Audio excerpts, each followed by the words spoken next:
যেমন রেটিং হিসাবে যারা সেন্ট্রালে বসে থাকছে তারা রেটিং হিসাবেও মাঝে মাঝে অর্ডারটা প্রেস করে, ঠিক আছে। যার যত রেটিং, এখন রেটিং বলতে ওইভাবে তো কাস্টমারের কাছে রেটিং চাওয়া যায় না, বা অনেক অনেক রেস্টুরেন্টে আমরা যাই, তো যাওয়ার পরে ওনারা বলে আমাদেরকে যে রেটিং চাওয়া, ওইভাবে তো রেটিং চাওয়া যায় না। এখন কাস্টমারের খাবারটা ভালো লাগবে তাহলেই রেটিংটা করবে, বা আমার বিহেভিয়ার ভালো লাগবে তাহলেই রেটিংটা করবে।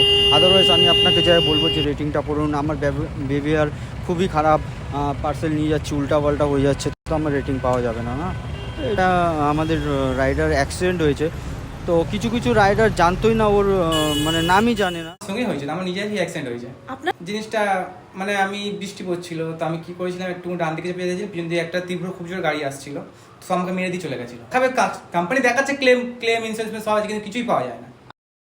যেহেতু আমি 5 মিনিটে ডেলিভারি হয়, তো আমি গাড়িটা সেভাবেই চালাতে হবে, তার ফলে কি অ্যাক্সিডেন্ট হতে পারে। হ্যাঁ, বাই চান্স 5 মিনিট কাস্টমারকে বলেছে, এবার 5 মিনিটের মধ্যে যে কাস্টমার না পৌঁছেছে, কাস্টমার আমাকে কথা উল্টো পাল্টা কথা বলছে। আমার বলছে 10 মিনিট ডেলিভারি, আপনারা 10 মিনিটে আসছেন না কেন?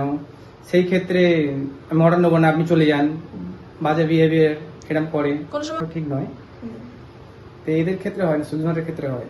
আচ্ছা, তো আপনার যে হিসাবে টাকা দিচ্ছে কিলোমিটারে, তাতে আমাদের পেট্রোল খরচা আছে, সারাদিনে একটা নিজের হাত খরচা আছে আমাদের, আর তাহলে ঘরে কি নিয়ে যাব?